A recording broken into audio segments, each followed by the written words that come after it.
Salam sejahtera, Anda bersama saya Salbin Saribun untuk berita Ponyo TV malam ini.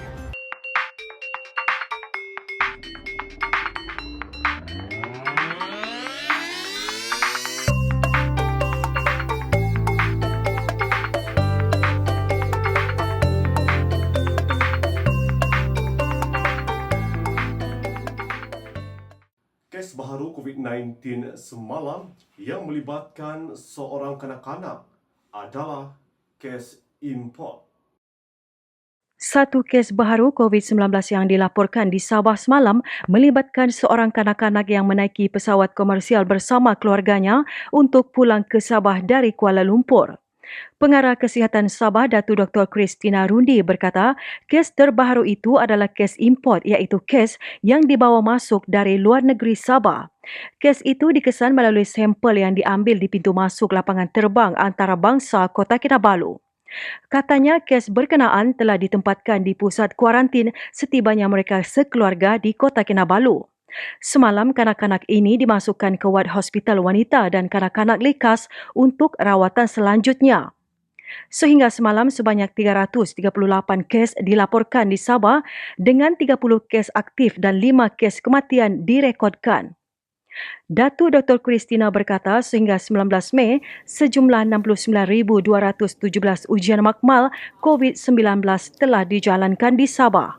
Setakat ini, seramai 8,524 orang sedang menjalani perintah home quarantine dan seramai 3,076 orang sedang menjalani kuarantin di 52 buah pusat kuarantin di seluruh Sabah. Beberapa kes positif COVID-19 dikesan dalam kalangan pelajar Institut Pengajian Tinggi yang sedang menunggu giliran untuk pulang ke Sabah.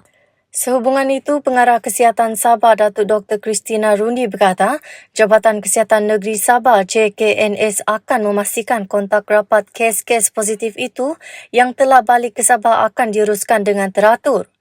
Pelajar-pelajar IPT itu dibawa pulang ke Sabah menerusi kerjasama Kementerian Pengajian Tinggi dan Kerajaan Sabah melalui program Jom Balik Pelajar IPT. Semalam Menteri Pelajaran dan Inovasi Datuk Dr. Yusof Yaakob memaklumkan 4 penerbangan khas membawa pelajar IPT dari Semenanjung Malaysia dan Sarawak pulang ke Sabah tiba di lapangan terbang antarabangsa Kota Kinabalu. 4 lagi penerbangan dijadualkan tiba hari ini. Keseluruhan 8 penerbangan yang membawa 1,933 orang pelajar itu adalah penerbangan terakhir sebelum Hari Raya Aidilfitri dan disambung semula pada 27 Mei hingga 5 Jun.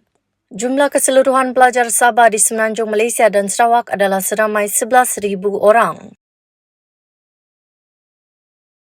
Isu kaki tangan hospital tuaran yang dikuarantin tidak perlu diperbesarkan dan ditokok tambah kerana dikhawatiri akan mengundang panik dalam kalangan masyarakat setempat. Pengarah Kesihatan Sabah, Datu Dr. Christina Rundi berkata, semua kaki tangan yang terlibat dalam pengurusan pesakit telah menjalani ujian saringan dan perlu dikuarantin. Itu adalah prosedur operasi standard SOP yang dilakukan apabila berlaku kontak dengan pesakit yang didapati positif COVID-19. Isu ini bermula apabila satu kes positif COVID-19 dilaporkan di Tuaran pada 19 Mei dan pesakit telah mendapatkan rawatan awal di Hospital Tuaran sebelum dirujuk ke Hospital Queen Elizabeth Kota Kinabalu. Selaras dengan SOP juga, Hospital Tuaran telah melakukan disinfeksi di lokasi yang telah dikenal pasti dalam hospital. Jabatan Kesihatan Negeri Sabah berharap isu ini tidak diperbesarkan atau ditokok tambah sehingga menyebabkan keadaan panik. Semalam, satu mesej ditularkan melalui aplikasi WhatsApp menyatakan 22 orang kaki tangan Hospital Tuaran dikuarantin dan mendakwa Tuaran dan Tenggilan perlu lockdown semula kerana akan dikategorikan sebagai zon merah.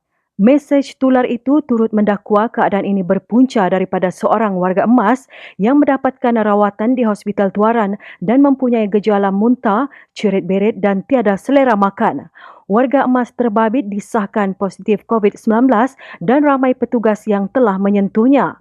Difahamkan jangkitan ini berpunca daripada anaknya yang dikatakan baru balik dari luar negara.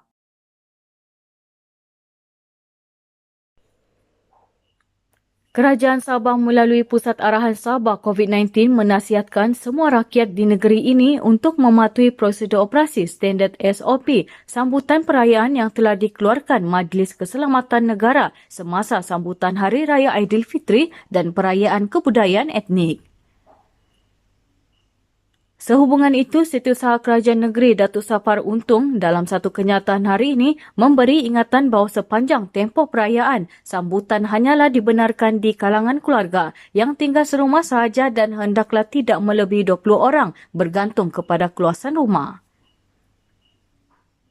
Aktiviti-aktiviti yang tidak dibenarkan semasa perayaan perlu dipatuhi iaitu kunjung mengunjung ke rumah saudara mara atau sahabat handai, balik kampung, mengadakan rumah terbuka, berjemaah di masjid atau rumah ibadat, mengadakan kunduri kendara, menziarahi kubur dan mengadakan majlis tahlil, program marhaban dari rumah ke rumah dan berpesta.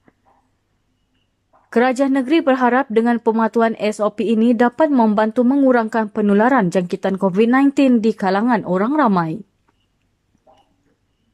Orang ramai adalah dimohon untuk memastikan penjagaan kesihatan dan kebersihan diri sentiasa diutamakan dan mengamalkan penjarakan sosial.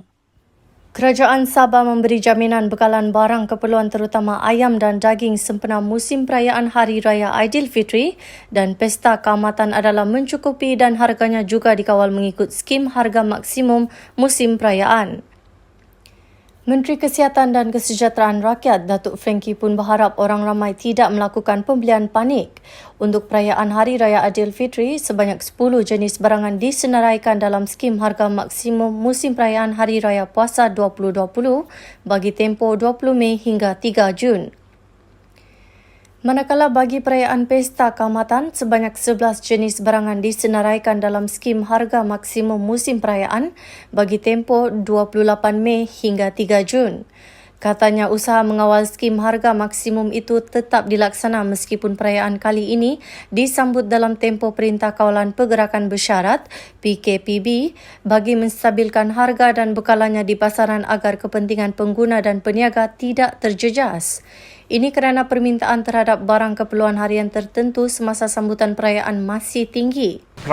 Control pricing of the items, that is to be sold for essential items.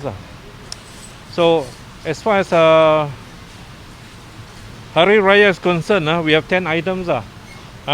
Seluruh barang akan dikawal harga maksimum sebenar Hari Raya Puasa dan 11 item barang-barang sebenar Pesta Keamatan. The list will be given to you later on, and then we want to ensure memastikan bekalan barang-barang keperluan lain juga sentiasa dicukupi juga, mudah ditepati dan dijual pada harga berpatutan.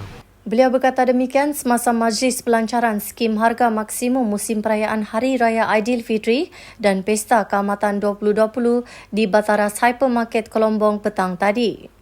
10 jenis barangan disenaraikan dalam skim harga maksimum musim perayaan Hari Raya Puasa 2020 termasuklah ayam hidup, ayam standard, ayam super dan telur ayam grade A, B dan C. Manakala 11 jenis barangan disenaraikan dalam skim harga maksimum musim perayaan Pesta Keamatan termasuklah daging kerbau import India, kepak ayam dan babi hidup. Kegagalan peniaga mematuhi skim kawalan harga ditetapkan boleh menyebabkan mereka dikenakan tindakan mengikut Akta Kawalan Harga dan Anti Pencatutan 2011. Akta itu memperuntukkan denda maksimum RM10,000 atau penjara tidak lebih 3 tahun atau kompaun sehingga RM50,000 bagi individu. Untuk syarikat pula mereka boleh didenda sehingga RM500,000 atau kompaun sehingga RM25,000. Kami ada 56 kes time scheme.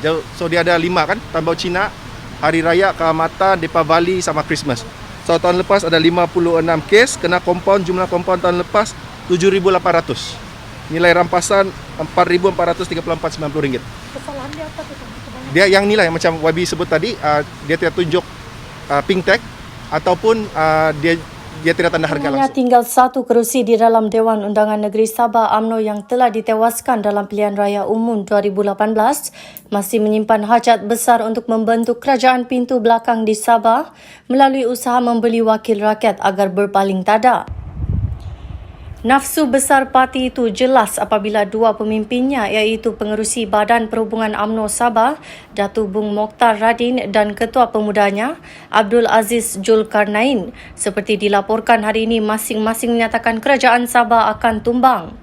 Ketua Wira Warisan Sabah Datuk Muhammad Aziz Jaman berkata, warisan amat menyedari tingkah laku para pemimpin UMNO yang kini membeli wakil rakyat agar parti itu dapat membentuk sebuah kerajaan yang tidak demokratik.